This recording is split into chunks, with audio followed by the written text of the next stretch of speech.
सो एक तरफ शादाब की कैप्टनसी है, दूसरी जानिब Babar Azam. What is wrong with him? अभी तो हम यही स्ट्रगल कर रहे हैं ना, हम यही परेशान है कि वो खेल नहीं पा रहा। कल कैप्टनसी को देख लें, बॉलिंग चेंजेस कैसे करनी है, फील्डिंग अपने हाथों से उन्होंने कैचेस को ड्रॉप किया है। व्हाट डू यू थिंक क्या हो रहा है उनके साथ? देखिए बाबर आजम का एक्चुअली पेशावर ज़ल्मी ने अगर हम बात करें तो बहुत ज़्यादा रिलाई कर रही है बाबर आजम के ऊपर।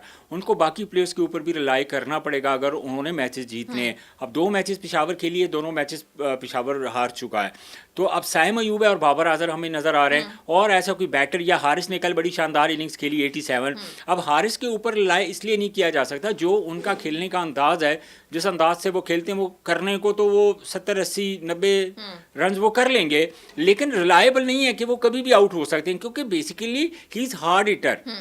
मतलब वो हार्ड हिटर बैट्समैन है, तो जाहिर है जब वो हार्ड हिटर बैट्समैन तो आप रिलाई नहीं कर सकते। अब टेक्निकली पॉइंट ऑफ व्यू से अगर हम देखें तो बाबर आजम टेक्निकली बहुत स्ट्रांग है, साइम अयूब आपको पता है इनफॉर्म प्लेयर है। तो सबसे बड़ा जो प्रॉब्लम है बाबर आजम के साथ, जो उनका रन्स ना करना है। देखिए इसको मैं बैड लक भी कह सकता हूँ, बाबर आजम ने काफ़ी परफॉर्म भी किया हुआ है पेशावर ज़ल्मी के लिए, लेकिन पेशावर ज़ल्मी की मैनेजमेंट को थोड़ी सी बॉलिंग चेंजेस करने की भी ज़रूरत है। कल अगर हम मोहम्मद अली की बात करें तो वो उस तरह की बॉलिंग कर ही नहीं रहा जिस तरह उन्होंने मुल्तान सुल्तान की तरफ से खेलते हुए की थी। फिर उसके बाद आपने सिर्फ 2 प्लेयर्स के ऊपर फोकस किया हुआ है कि अगर यार ये दोनों प्लेयर रन्स करेंगे, साइम अयूब और बाबर, तो हम बड़ा टोटल भी करेंगे और बड़ा टोटल चेज भी करेंगे। इस तरह कभी भी आप एक बड़ा जो टोटल है वो जो अचीव नहीं कर सकते, टारगेट आप हासिल नहीं कर सकते। तो लिहाजा आपको चाहिए कि जो आपका मिडल ऑर्डर रहा है उनको जिम्मेदारी लेनी पड़ेगी। और रही बात जहाँ फील्डिंग की, तो फील्डिंग पाकिस्तान की अगर मैं बात करूँ तो ओवरऑल हम हमेशा स्ट्रगल करते रहे हैं फील्डिंग में। हमने जॉन्टी रोड तक को बुला लिया था कोचिंग के लिए कि आप एज ए फील्डर कोच हमारे पास आएँ, लेकिन एक अच्छी साइन ये भी था कि लाहौर कलंदर की फील्डिंग हमने उस दिन मैच में देखी, वो बड़ी ज़बरदस्त फील्डिंग थी। कई प्रोग्राम्स में मैं उसको पॉइंट आउट कर चुका था कि आप फील्डिंग पे काम करें।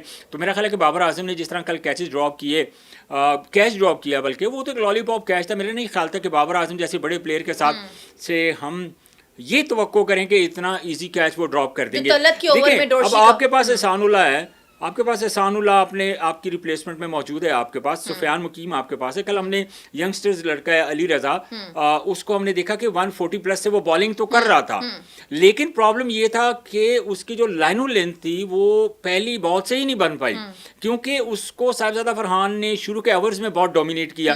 तो जब डोमिनेट किया, वो यंगस्टर्स था, पहला मैच खेल रहा था या दूसरा मैच खेल रहा था, दूसरा मैच खेल रहा था गालबन, तो वो थोड़ा प्रेशर में आया। तो उस प्रेशर को हैंडल करने के लिए भी आपके पास कोई एक्सपीरियंस होना चाहिए। फिर आपने बात की शादाब खान की, तो शादाब खान इस्लामाबाद यूनाइटेड की नुमाइंदगी जब भी करते हैं, चाहे वो एज ए प्लेयर हो, चाहे वो एज ए कैप्टन हो, और शादाब खान प्रोडक्ट भी इस्लामाबाद यूनाइटेड के हैं। जब वो पाकिस्तान खेले थे तो इस्लामाबाद यूनाइटेड की तरफ से ही परफॉर्म करके वो पाकिस्तान टीम में आए थे। तो मैं समटाइम बड़ा सोचता हूँ कि यार यही शादाब खान है जो जब पाकिस्तान टीम में खेल रहा होता है तो हमें समझ नहीं आती कि यार इसकी जो परफॉर्मेंस जितना अच्छा ये परफॉर्म करता है इस्लामाबाद यूनाइटेड की तरफ से, why they are he is not performing from Pakistan, for Pakistan. इसकी वजह मुझे आज तक समझ नहीं आई, या वो एक अपना माइंड बना चुका है कि मैं हमेशा परफॉर्म करूँगा as a captain.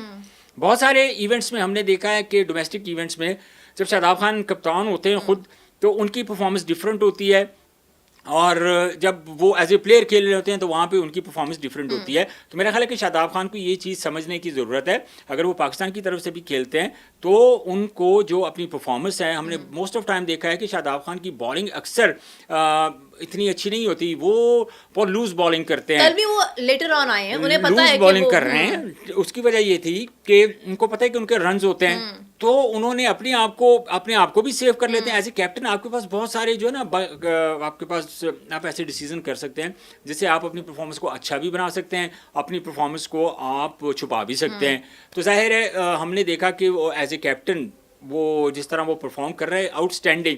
But Peshawar Zalmi के लिए ये वाकई एक लम्हा फिक्री है कि बाबर आजम का परफॉर्म करना ज़रूरी है अगर उन्होंने आने वाले मैचेस जीतने हैं। और अगर इन्होंने कहना है कि यार एज इट इज़ यही टीम हमने खिलानी है और PSL का इवेंट है गुजर जाएगा, तो मेरा ख्याल है कि ज़ाहिर है अब उनकी ठीक ठाक फ़ैन फॉलोइंग है।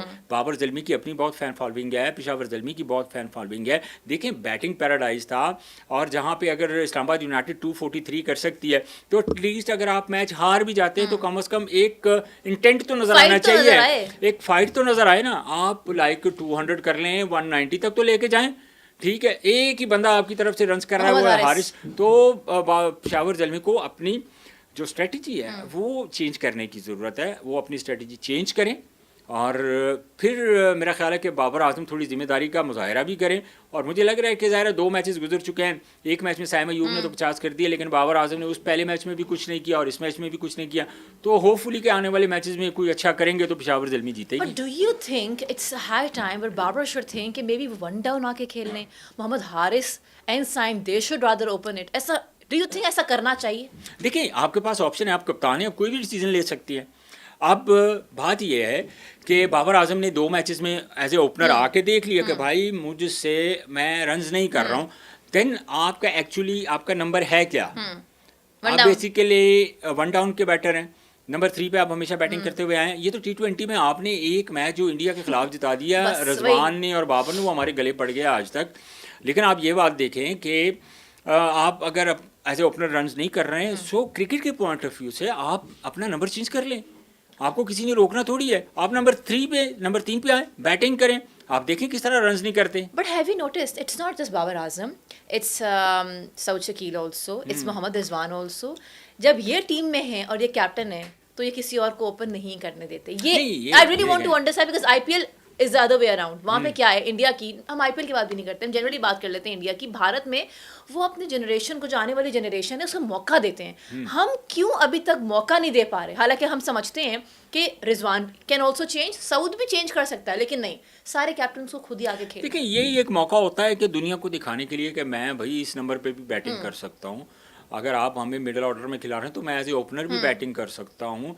और एक्चुअली मैं इसको ऐसे कहूँगा कि इनको भूख है रन्स की, और ये बड़े प्रोमिनेंट हो के ना ये दुनिया को दिखाना चाहते हैं कि हमने इतने रन्स कर दिए, और इसी परफॉर्मेंस की के ऊपर फिर ये फाइट करेंगे कि हमें क्यों ड्रॉप किया गया है। उसकी माजी में हमारे सामने बहुत सारी एग्जांपल्स हैं। आप उस्मान खान को देख लें, जो यूएई के प्लेयर थे, यहाँ पे सेंचुरीज की, पाकिस्तान खेल गए। तो ये जो पीएसएल की परफॉर्मेंस है, माजी में भी हमने देखा कि बहुत सारे प्लेयर जो हैं वो पीएसएल की परफॉर्मेंस से वो पाकिस्तान खेलें। तो इनकी जो ये परफॉर्मेंस है, मेरा ख्याल है इनको अपनी जो थिंकिंग है, सोच है, वो चेंज करनी चाहिए। इनको मौके देनी चाहिए। जो यंगस्टर्स हैं, इनको अपना नंबर अगर चेंज भी कर लेते हैं तो कोई इतना बड़ा प्रॉब्लम नहीं है। लेकिन इन्होंने चूँकि लैम्पलाइट में रहना है, इन्होंने अपनी जो परफॉर्मेंस है वो प्रोमिनेंट करनी है, तो वो कहते हैं कि एज ए ओपनर जाके हम 100 कर दें और एज ए ओपनर जाके हम 150 कर दें, ताकि